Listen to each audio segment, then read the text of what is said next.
Hoy vamos a hablar de una de mis artistas favoritas, o sea que es un vídeo especial para mí, y esta es Nancy Spero. Es considerada un icono del arte feminista de los años 60-70, junto a nombres más conocidos quizá que te sonarán más como el de Martha Rosler. Para mí es algo más que eso, y me gustaría desprenderla de la simple etiqueta de luchadora política, asociada al feminismo como una etiqueta que a veces la ha superado por encima de su propia labor artística, porque realmente creo que es una de las mejores dibujantes de la historia del arte del siglo XX, y junto al que fue su pareja, el pintor León Golub, forman una de esas parejas artísticas pues, más coherentes o más sanas dentro del mundillo artístico y reflejan una forma de hacer arte que se aleja mucho del mercadeo al que se suele asociar a la pintura inevitablemente. Ya lo hemos hablado en muchos vídeos de este canal. Entonces me parece un artista muy interesante, que tan solo voy a poder hacer una introducción porque quiero invitar a la gente a que la descubra, que investigue y bueno. Pero antes de empezar con el vídeo, me gustaría dejar un pequeño disclaimer para los padguatitos que aparecen por el canal de vez en cuando, no son muchos, pero siempre hay alguno, que cuando aquí hablamos de artistas, o una de las mejores dibujantes del siglo XX, hablamos de el arte oficial, del que estudiamos, del que se ve desde el presente rescatando datos del pasado, del que hay en museos o en libros de historia. El arte en el sentido de artistas y obras que se relacionan con diversas instituciones públicas o privadas y que acaban cuajando en los sistemas académicos, en las casitas de los mandatarios de turno o en los libros de historia. Esto no anula la existencia de esa mejor artista que para ti es tu tía María, pero que nadie llegó a conocer en vida y que dibuja cosas de verdad y no como esta gente, porque Nancy Spero es un engaño y dibuja muy mal. Y bueno, todo esto está muy bien, no pasa nada, nadie le niega el papel a tu tía Paquita, que es la mejor pintora del mundo, pero por favor no pienses que existe una especie de KGB malvado del sistema del arte que quiere engañarte y solo quieren sacar dinero y estas cosas, ¿vale? Entonces, dicho esto, empezamos ahora sí con Nancy Spero.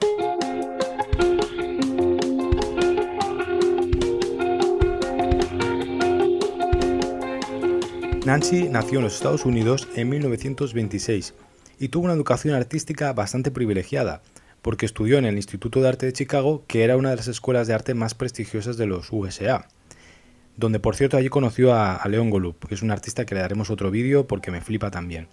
Además, también completó unos cursos cuando viajó a París y bueno, allí también estudió en un par de escuelas, en una academia privada. Luego, al regresar de París, se casó con León Golub y ambos decidieron iniciar un periodo itinerante por Europa, donde vivieron en Italia, Francia, en diversas ciudades y combinaban la investigación artística con una vida familiar un tanto hippie, ya que sus hijos iban naciendo pues a medida que se iban moviendo, iban pululando por ciudades europeas y estaban un poco como de nómadas por Europa. También iban haciendo algunas exposiciones formales con galerías europeas para ayudarse a mantener y bueno, qué tiempos aquellos, ¿eh? Imagínate tú ahora esta vida. Imposible. Vale, creían, bueno, imposible si no eres alguien con mucha pasta, pero bueno, esto no es el tema. Creían que en Europa la gente era más abierta e inclusiva frente a las cerradas élites artísticas de la ciudad de Nueva York. Si te interesa este contexto así previo, ahora estamos un poco en los años 60 más o menos, tienes el vídeo de la CIA o los de Mark Rothko, que en general pues tratan un poco este ambiente previo a la época más de Nancy Spero, ¿no? Pero para mí esta etapa es más de formación. Entonces, a pesar de estar 10 años pululando por el viejo continente, regresan a la Gran Manzana para sentarse de forma más estable a principios de los años 70, más o menos. Como ya sabrás, si sigues este canal no dedico mucho espacio a las biografías y tan solo hablo de lo justo para rescatar datos que ayuden a comprender un poco la obra, ¿no? En este caso, la influencia etrusca y romana y los diversos motivos arqueológicos y mitológicos de Italia le servirán mucho, de hecho serán cruciales en la producción artística de Nancy Spero. Y vamos a poder ver incluso reproducciones calcadas de ataúdes etruscos y de este tipo de mitologías y de dibujos arqueológicos en su propia obra. Entonces yo creo que este periodo es fundamental para su trabajo posterior, que ya es el que vamos a conocer más en sus obras más famosas o representativas. También me parece interesante su relación con Golub, porque es una pareja de artistas que, a diferencia de otras que hemos tratado en el canal, como Sally Mitchell y Milton Avery, es uno de esos ejemplos más, entre comillas diría, saludables a nivel pictórico sobre todo, no hablo de su relación personal, porque ambos comparten un camino parecido, pero con investigaciones también muy similares a nivel político, aunque cada uno tiene como su propia visión, sus temas particulares. Nancy estaba muy metida en el feminismo, León era más con el tema bélico o antibelicista, y bueno, en general sus obras combinan muy bien, pero son muy distintas en lo formal, en lo teórico, en todo, y sin embargo se juntan muy bien. Es un tándem casi perfecto, diría yo, como artistas. Además, sus nombres han recorrido el mismo camino o el mismo trayecto histórico, pero en paralelo, no se superponen, no se confunden, no, no están ahí tan, o sea, los dos van a la par y son muy reconocidos dentro de los mismos ámbitos, incluso desde la misma perspectiva del arte no tan comercial, y sin embargo están totalmente separados al mismo tiempo, y por eso voy a hacer dos vídeos de ellos. Esto lo señalo porque en Sally Mitchell y Milton Avery es la sombra de la cual depende uno del otro, y la poca información que existe o la poca independencia que tenía Sally respecto a Avery hace muy difícil investigar la propia obra de Sally, aunque esté muy presente en silencio, digamos, ¿no? Pero también su trabajo es demasiado similar, o pasaba también con Münter y con Kandinsky, que tenían una relación muy tóxica, con juegos de poder donde Kandinsky siempre salía ganando y la posición de cada uno era muy distinta, era otra época también, otro contexto. En general, creo que esto también es interesante dentro del concepto artístico, pero bueno, sería otro tema más extenso. Vamos a analizar un poquito lo que es ya la obra, las temáticas de Nancy Spero.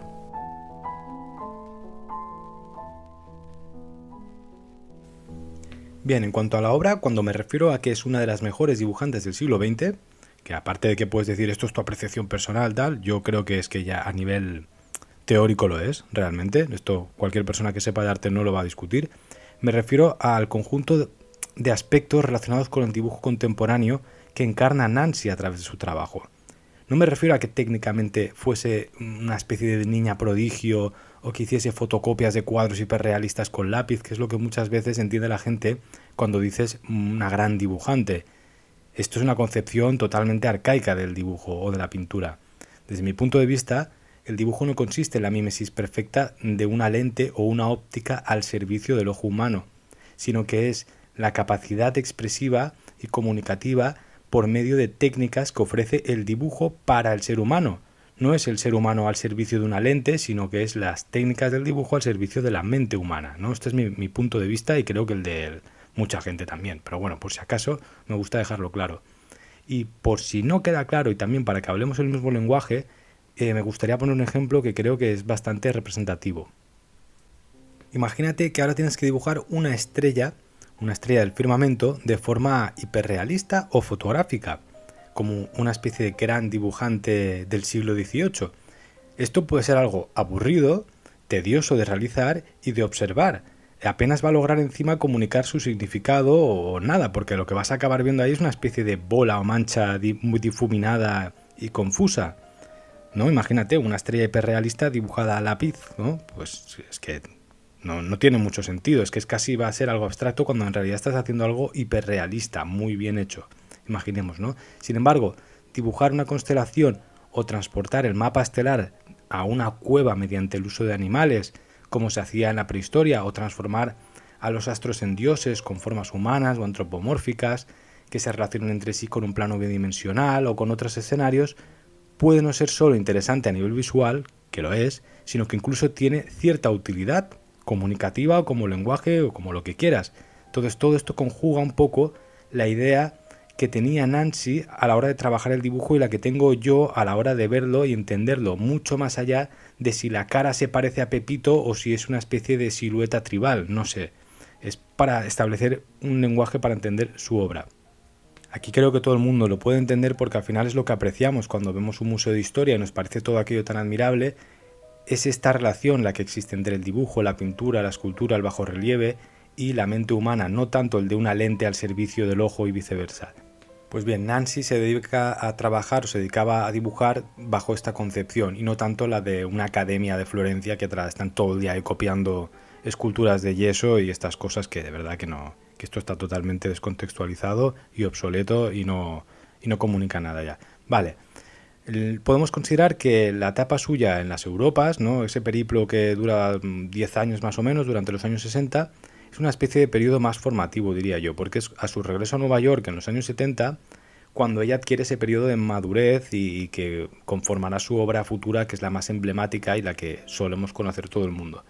En aquella época, los tiempos culturales los marcaba la famosísima Guerra de Vietnam y todo lo simbólico que rodeó a este evento, porque a ver, no solo que fuese una guerra, sino que trajo un montón de consecuencias a nivel cultural en la sociedad que en las artes pues acabó en la contracultura, en la generación beat literaria, en el arte conceptual, en muchos movimientos filosóficos y en general es bastante fundamental para entender la segunda mitad del siglo XX a nivel artístico y literario.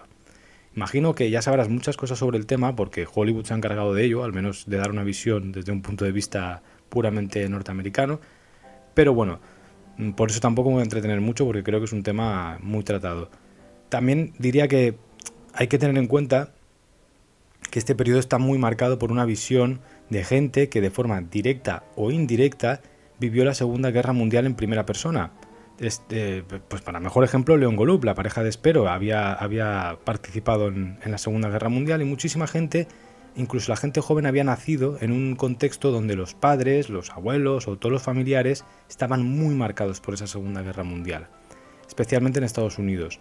Entonces los miedos, las preocupaciones sobre las consecuencias de estos eventos bélicos, el carácter humanista de las consecuencias de las guerras, todo esto tenía un papel que quizá en nuestro tiempo, aunque esté presente, no es exactamente el mismo, ¿no? El miedo debía ser atroz, entonces la defensa por parte de las nuevas generaciones era acérrima, era en plan, no vamos a repetir por tercera vez en lo que va de siglo lo que ya llevamos mamando porque estamos hasta las pelotas, como quien dice, o hasta los ovarios.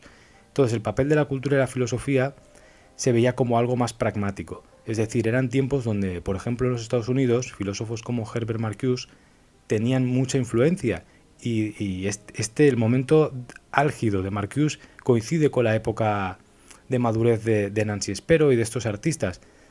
Marcuse defendía a capa y espada, ¿no?, que el poder del arte y la cultura podía llegar a ser un arma revolucionaria o que podía tener un papel emancipador dentro de las identidades, dentro de los aspectos sociales, ¿no? Entonces el espíritu de esta época desata también un fuerte sentimiento político que se manifiesta en diversas áreas de las artes del momento. Esto te lo tienes que grabar a fuego para poder comprender aquella época, porque si no a veces acabamos viendo a gente que hace este tipo de arte desde nuestra perspectiva y nos parecen como payasos que están entreteniendo, que no saben lo que hacen, luego decimos aparte estas cosas y no tienen nada que ver un contexto con el otro. Además también está sucediendo una guerra fría y bueno, si te interesa esa época un poquito, en el vídeo anterior a este, que es el de la CIA Gestoría Cultural, tratamos un poquito o ampliamos un poco más este contexto. Entonces te recomendaría verlo si te interesa. Insisto en lo del contexto porque es un tipo de arte que lo necesita más que nunca, porque ya trató de superar tantas barreras o tantas capas discursivas del momento que luego eso no ha repercutido en la educación o no se ha transmitido a través de la educación de la gente y lo que acaba pasando es que la gente está muy desconectada del punto donde engarzaron aquello esta generación de artistas, entonces cuesta mucho de entender o de conectar con la sociedad, pero insisto que es muy interesante. De hecho es algo que cuando lo explicamos a la gente le interesaría que el arte regresase incluso a puntos a estos puntos así más sociales, ¿no? Porque creo que es muy interesante, tiene un poder transformador que, bueno, si bien fracasó en casi todas las capas, se puede reconducir y se puede retomar aspectos interesantes, no hay que destruirlo porque sí, ya está. Pero bueno, esto es mi opinión. Entonces, bajo esta influencia del antibelicismo, realiza una de sus series más conocidas, que es la de Guerra, ¿no? La serie sobre la guerra. Aunque la guerra no fue el único tema que trató en esa época Nancy Spero, existe también una serie de dibujos y rollos de papel centrados en la figura literaria del poeta francés Antonin Artaud. Esta serie además es una que se pudo ver en el Reina Sofía hace 2009, hostia, cómo ha pasado el tiempo, yo la conocí ahí, y que le hicieron un monográfico muy muy bueno, muy interesante. Creo que ella acaba de palmar o estaba cerca de morir, pero bueno, que fue una exposición muy interesante que trajeron aquí. Es de esos momentos en España, ¿no?, que sucede algo en el arte que es como por fin hacen algo interesante y no un poco de exposición. Entonces, bueno, si tuviste la suerte de verlo, pues mira. Y si no, también pues ha quedado algunas obras creo que si no me equivoco siguen en el Reina Sofía bastantes obras que aún puedes visitar y que son muy buenas. Y están centradas en esto, en la figura de Antonin Artaud. Artaud fue uno de esos escritores totales, un poeta de culto, que no conoce mucha gente, pero cuya influencia es mucho más vasta de lo que creemos en toda la cultura del siglo XX. Y lo digo en serio, le dedicaremos un vídeo y lo explicamos bien, pero Antonin Artaud es de esos nombres silenciosos que han influido más de lo que crees. Y bueno, mira, es del mismo estilo de poeta que Mallarmé, que también tiene muchísima influencia y no mucha gente conoce, y que casualmente Nancy Spero también trabajó con ideas inspiradas en el poeta Mallarmé. Y yo qué sé, pues por un ejemplo de la influencia de Mallarmé en el libro Hipercaos de Quentin Melisaux, que es un filósofo contemporáneo de lo mejor que hay, de lo más actual, pues trabaja a partir de eso, pues del famoso poema de una tirada de dados jamás abolirá el azar, si no me equivoco. Y aquí te dejo una frase respecto al trabajo sobre Artaud, directamente de Nancy Spero. Estaba realmente furiosa contra el mundo del arte. Estaba furiosa porque me sentía silenciada. Creo que por eso me atrajo tan intensamente el lenguaje de Artaud. Artaud escribió mucho sobre el dolor físico y mental, y yo sé muy bien lo que eso significa. Y en esta frase vemos cómo se junta el tema literario, la inspiración literaria o que conecta diversas capas culturales, y también el espíritu de una época, con el tema por el cual es principalmente reconocida y pues elogiada la obra de Nancy Spero, que es la del movimiento feminista de su época. Yo insisto, para mí Nancy está por encima de esto, de verdad, porque es que, insisto, porque muchas veces parece, o tengo la percepción de que esa asociación al carácter político feminista, que es central en su obra, no lo estoy quitando, se come la etiqueta, y hay gente que a veces le cuesta pues relacionar estas cosas acá como Nancy feminista, feminista Nancy por encima de Nancy artista total y brutal en el siglo XX, por encima de todo esto. Y cuando pase el tiempo y las cosas cambien, y pues ojalá sea así, ¿no? Y todas estas cosas no tengan tanta importancia en la reivindicación, se podrá valorar a Nancy como un artista dibujante, como se podría valorar a cualquier otra persona, cualquier hombre que es un gran pintor y no un gran pintor de tal reivindicación. No sé si me explico, esto es un poco lo que trato de decir. Nancy y sus colegas reivindicaban una mayor participación femenina en el arte oficial. Y esto es muy importante, lo vemos en la frase que acabo de leer y también lo vemos en el disclaimer que he hecho al principio, por eso lo he hecho. Y necesito detenerme un momento. Cuando hablamos de estos temas, nadie niega que las mujeres puedan o hayan podido pintar a lo largo de la historia o en determinado momento. Nadie niega que existan mujeres o personas de otras etnias en sus hogares que hacen lo que quieren y tal, ¿no? Porque esto lo dice mucha gente. La reivindicación aquí es ser consideradas como iguales, con las mismas oportunidades, para que luego exista la misma posibilidad de inscribirte dentro de la historia del arte, de los libros, de ser un referente para otras personas, ya sean mujeres o hombres. Se busca esto, estar en colecciones del Estado, participar en exposiciones oficiales o poder ser coleccionados por los poderosos, da igual, lo que tú quieras, pero tener esa especie de paridad que hasta ese momento no existe. No existe, simplemente no tienen posibilidad porque está el mercado o los museos están copados por nombres masculinos y apenas hay a lo mejor un 1% de participación femenina. Entonces no buscan que les dejen pintar. Buscan tener oportunidad de participar de ese mismo juego, que eso no tiene nada que ver con que tú en tu casa puedas ser la mejor artista o el mejor artista del mundo. Esto lo necesito dejar muy claro porque la gente lo confunde mucho. Es algo similar a lo que sucede en la actualidad en el fútbol femenino, que está muy en boga el debate, ¿no?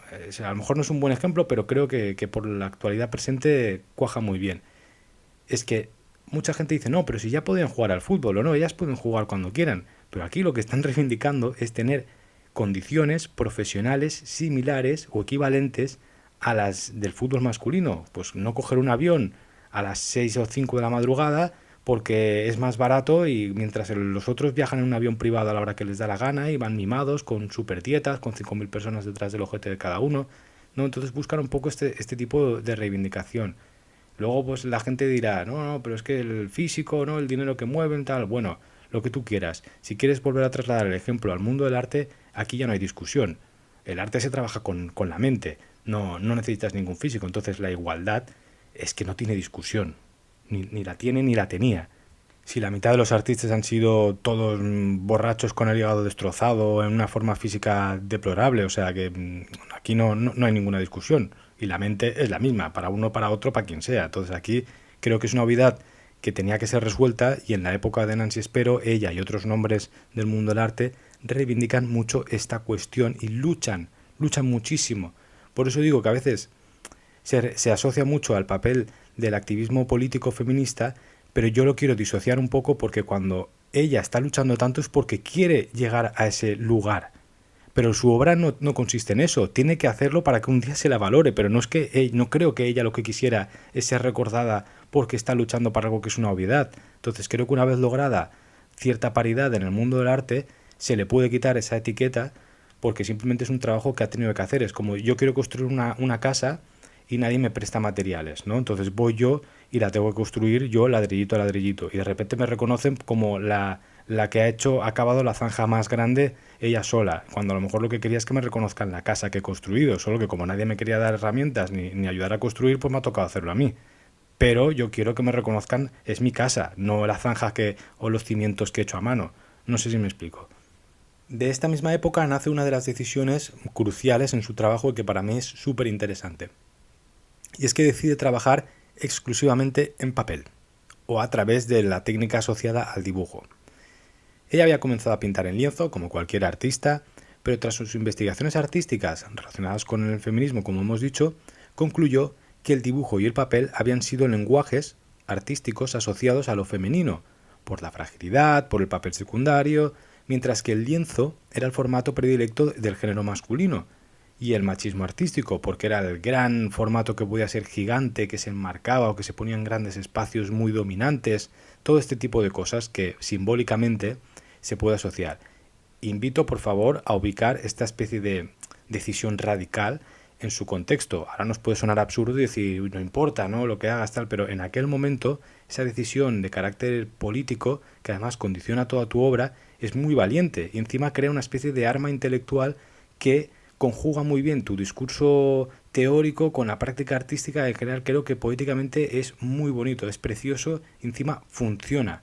No es que vaya en detrimento, sino que funciona y ayuda al propio arte independientemente de si era mujer, hombre o si era feminista o no, porque el compromiso con el dibujo y el papel devolvieron a través de esta artista de Nancy Spero esta técnica al primer plano del arte. Durante mucho tiempo el dibujo ha sido considerado como el preludio de la obra, el boceto, el trabajo menor, el hermanito pequeño y debilucho, que es un espacio donde trabaja el aprendiz o el aficionado que no puede permitirse un gran estudio, grandes lienzos, paletas infinitas de colores. Es un arte pobre, es un arte más sencillo porque solo exige como una especie de herramienta limitada, es el formato de los locos, etcétera, etcétera, etcétera. Un montón de conceptos erróneos, superficiales, infantiles, que se han asociado siempre, siempre, siempre al dibujo y que mucha gente sigue relacionando a día de hoy. Sin embargo, es uno de los medios de expresión artísticos más interesantes e íntimos y fuertes que existen, y por tanto uno de los más sinceros y directos, de los que mejor pueden comunicar sin intermediarios, ni filtros, ni nada que intervenga entre la mente del artista y el papel, porque es algo muy directo, muy físico el dibujo. Incluso diría que es el medio más democrático, no solo por su bajo coste o accesibilidad, sino por su posibilidad de expandirse a límites muy grandes, con recursos muy mínimos. Encima se puede reproducir de forma muy sencilla sin que deteriore mucho la relación entre el original y la copia, ya sea por grabados, mediante libros, y no se acaba de perder mucho de las cualidades físicas a diferencia de un lienzo cuya originalidad o valor precisamente reside en su dificultad para ser reproducido, porque los formatos suelen ser muy grandes, la porosidad de la tela, los colores, los pigmentos que la fotografía es incapaz a veces de reproducir bien. Bueno, además, ningún artista trabaja sus cuadernos como si fuesen lienzos o cuadros, sino que siempre es bajo la idea del dibujo o el texto de la persona que se dedica a la literatura. Porque yo siempre lo he dicho, yo reivindico mucho que la literatura y el arte es lo mismo. Un artista y un escritor pueden llegar a ser lo mismo a nivel conceptual. Y entonces un escritor, una escritora trabajan siempre también mediante esta intervención de su cuaderno como si fuese un dibujo, o incluso se han tomado notas y apuntes como, yo que sé, creo que es en Dostoyevsky, tenía una libreta con dibujo, bueno, y mil escritores más. No sé, creo que hay una relación muy interesante que no había sido explotada o explorada del todo en el mundo del arte así más, entre comillas, oficial, o que no había sido reivindicado del todo, y que Nancy Spero acaba haciendo incluso por encima de la simple reivindicación política del feminismo, porque insisto, al final su reivindicación feminista desde mi punto de vista exige o busca tener esta visión, no que se le considere solo por eso. Por eso insisto en que creo que tiene una identidad política o filosófica muchísimo mayor que la simple etiqueta, ¿no? Pero bueno, Nancy Spero también trabajó al reivindicar el papel de la mujer en otros países y culturas con temas más amplios, y en general tocó muchos temas, es una carrera muy larga, ¿no? Pero bueno, creo que con lo que he comentado se entiende bastante bien y si no puedes explorar más. Yo esta parte más de la reivindicación de otros países pues la he cuestionado alguna vez, como en el vídeo de Teresa Lanceta, pero bueno, creo que en el momento, en la época en la cual trabaja Nancy Spero, muy en pleno postmodernismo artístico gordo, pues quizá, yo qué sé, pues tiene mucho mayor sentido que si se hacen en el año 2023 o 2020, no sé. Pero bueno, esto sería otro tema. Por aquí por medio voy a introducir otra frase directa de Nancy Spero. Siempre he tratado de expresar una tensión en la forma y el significado para lograr una veracidad. Llegué a la conclusión de que el mundo del arte tiene que unirse a nosotras, las mujeres artistas, no nosotras unirnos a él. Cuando las mujeres tienen roles de liderazgo y obtienen recompensas y reconocimiento, entonces, tal vez, nosotros, mujeres y hombres, podamos trabajar juntos en las acciones del mundo del arte. Bien, pues ahora voy a comentar yo un poquito, también insisto, yo todo el rato le meto un poco de perspectiva personal porque no puedo evitarlo, pero creo que lo hace más interesante porque si no, pues te coges por internet, buscas Nancy Spero y ya lo tienes todo, ¿no? Creo que la obra de Nancy combina todas las técnicas que le ofrecía el dibujo a nivel contemporáneo en su momento, ¿no? Y por eso me gusta tanto, porque utiliza desde el texto, donde se denuncia la violencia contra la mujer o donde se establecen diálogos conceptuales de todo tipo con el observador, porque cuando metes texto en un dibujo obligas al observador a leerlo y a relacionarlo con el dibujo. Entonces juntas dos campos que a veces están separados y que además te obligan a pararte y no solo a ver una obra en plan otra, como suele pasar en internet o en un museo grande, ¿no? Todo esto me parece muy guay. Luego también utilizaba el collage de una manera muy estética, incluso a día de hoy te va a parecer súper fresca.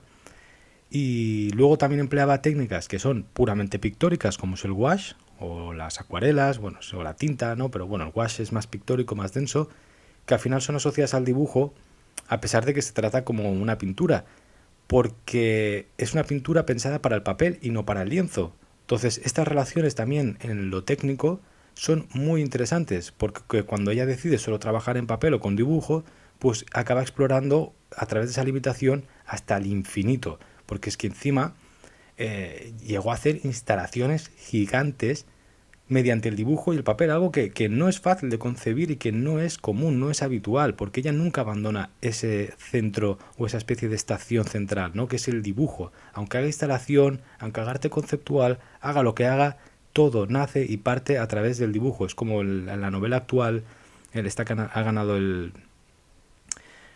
premio este de Estados Unidos tan famoso, hostia, que es la que estoy leyendo ahora, la de Tess Ganti de La conejera. Bueno, esta novela, que es muy actual, trabaja a través del concepto de una ciudad, que es Baca Vale. A través de ese centro explora un montón de temas, un montón de cuestiones y creo que se relaciona muy bien con la obra de Spero porque están haciendo lo mismo, ¿no? Pues en este caso, esa especie de ciudad central o de lugar donde se ubican todas las historias sería el dibujo. Es que además no solo implica a la técnica directa, sino que también implica el soporte, ¿no? Porque el soporte condiciona mucho la obra y pues aquí ella exploró todas las cualidades posibles, incluso llegó a recuperar formatos que estaban muy olvidados, como el formato enrollado, muy narrativo, tipo papiro o pergaminos, ¿no? O también una especie de formato que se utilizaba mucho en la pintura china antigua y que estaba destinada en muchos casos a la observación íntima de un mandatario, de modo que esta era guardada en grandes rollos que solo se desplegaban cuando era necesario o el monarca quería verlo. Esta especie de relación con el dibujo, que estaba muy perdida también, pero que guarda un fuerte vínculo con una historia global, me parece también muy interesante, ¿no? Entonces todas estas conexiones, estas sutilezas que guarda la obra de Spero y que invito a seguir investigando y apreciando son las que para mí la convierten en una de las mejores, si no la mejor dibujante del siglo XX. Sin olvidar a tu tía María o tu tía Paquita que dibujan en su casa y nadie la conoce y es capaz de reproducir bustos perfectos y todo esto. Pero bueno, hasta ese momento los grandes dibujantes se parecen más a ilustradores o a pintores que mediante el dibujo explican mejor su obra o a gente que ha hecho muchos bocetos o tiene un carácter pictórico muy relacionado con el dibujo, pero no acaban de llegar a la complejidad, a la profundidad, a la expansión, al compromiso y al protagonismo que le llegó a dar Nancy Spero al dibujo. Esto es lo interesante. No, ella no hace, porque podemos decir, un ilustrador, una ilustradora que sean muy conocidos, que trabajen con el dibujo muy bien, que sea precioso y que lo hayan hecho su centro artístico, a veces se limitan a repetir el mismo formato en papeles limitados, a lo mejor una gran ilustración de 100 por 80, a lo mejor un libro entero, todo muy coherente, pero no llegan a expandirlo como lo hizo Espero, que pasa desde un formato y una técnica hasta la opuesta, hasta expandirlo a una sala entera gigante de un museo, hasta hacer un dibujito chiquitito que está pensado para un libro, a enrollarlo en un pergamino, no sé, creo que la exploración es brutal y eso también añade más capas que lo hacen más interesante. Y también, bueno, encuentro muy interesante el contraste discursivo entre ese mensaje reivindicativo que trata de empoderar, aunque sea una palabra un poco mancillada ya, y lleno de fuerza, ¿no? De una brutalidad expresiva, porque su dibujo es muy expresivo, que contrasta con un medio aparentemente delicado, frágil, difícil de conservar, de trabajar sin que se te dañe o se deteriore rápidamente. Bueno, pues este contraste también es muy interesante.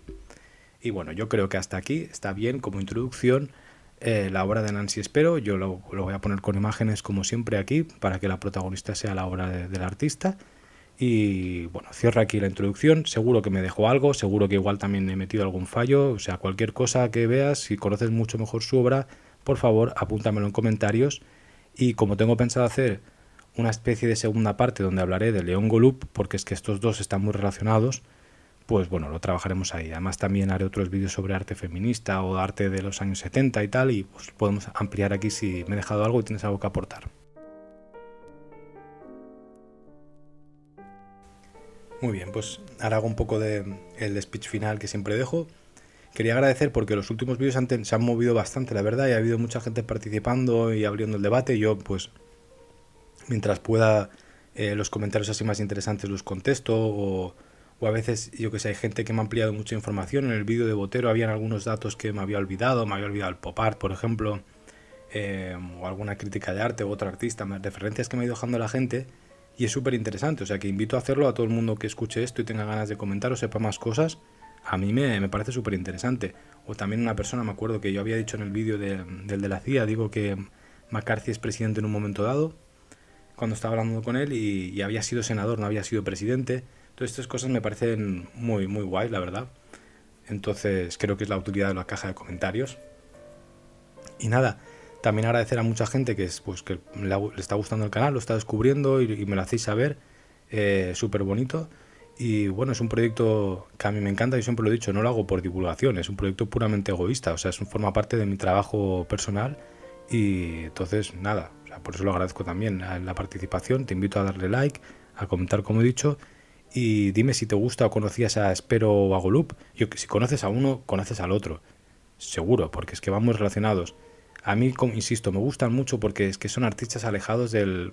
Siempre lo digo y lo hablamos, ¿no? Que el arte está asociado al mercado del arte, a los sistemas de poder, a las relaciones entre instituciones, y esto inevitablemente conlleva intereses o yo qué sé, pues injusticias de tipo poético, a un nombre por encima de otro, cuando a lo mejor pues podemos decir que el otro sería más justo que estuviese ahí y no, y esto pues es inevitable, ¿no? Y dentro de este juego hay artistas de este tipo, como Espero, como Golub, que tenían cierto idealismo, ¿no? Y que luchaban un poco en esos límites, en esos limbos, y han conseguido trascender, estar ubicados en la historia del arte. Si bien es verdad, no son muy muy conocidos, pero han conseguido ubicarse ahí con obras que la gente no se colgaría en su casa muchas veces. Los cuadros de Golub no están pensados para que te lo pongas en tu salón de ricachón. Y esto para mí, pues, es brutal, es maravilloso, es súper súper importante poder reivindicarlo. O la obra de Espero también. Y en general también el dibujo me gusta mucho, me interesa mucho porque creo que las libretas de los artistas o el carácter íntimo del dibujo me interesa mucho a la hora de ser apreciado, porque la gente puede coger reproducciones de esas libretas, de esos dibujos más pequeños, y consumirlo de una manera que no tiene que ser asociada al me compro un cuadro original y me lo cuelgo en casa, ¿no? Y accedes también a una especie de literatura del arte que está siempre silenciada o dejada a un tercer plano, y bueno, no sé, creo que este tipo de artistas ayudan a potenciarlo, por eso me gusta tanto también. Sobre todo porque, como lo he dicho, el carácter del cómic, de la ilustración, que ya hablábamos también en las diferencias de arte y artesanías, pues sin querer, pues por la práctica artística que está más relacionada con un oficio muy delimitado y muy pragmático, a veces pues condiciona un poco la libertad expresiva que sí que se obtiene a través de estos desarrollos de discursos artísticos más creativos o más, yo que sé, más dinámicos, como puede ser el de Nancy Spero, a la hora de trabajar el dibujo mediante la libertad absoluta que permite el campo del arte, aunque luego esto se vaya transformando, y no digo que una cosa sea mejor que otra, yo digo lo que a mí me interesa, evidentemente. Entonces, bueno, creo que he repetido unas 300 veces que iba a subir el de Gina Payne o Gina Panet y no lo he subido aún. Voy haciendo otros vídeos porque esto va como va. Y a lo mejor el de León Golub lo subo de aquí, yo que sé, a saber, ¿no? Cuando me apetezca. Igual cojo y lo hago mañana y lo subo, porque ya digo, esto lo hago a momentos que me muevo, mi vida es un caos, entonces voy para aquí, voy para allá, mientras se seca un cuadro, mientras tengo menos faena, y bueno. Ya para cerrar, decir eso, pues hago mi spam publicitario, está la exposición aún en Asia Art Center, en la Galería de Pekín, de On the Voyage, que tiene muchos artistas contemporáneos súper interesantes y que representan muy bien el panorama pictórico actual, así a nivel internacional. Pues bueno, yo también estoy ahí, entonces por eso hago un poco el spam.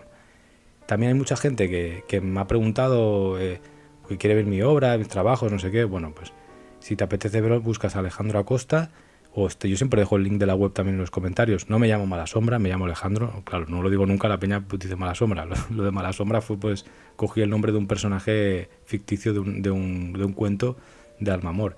Pero bueno, lo podéis llamar como queráis. Muchas gracias por haber llegado hasta aquí. Y nada, nos vemos en el siguiente vídeo.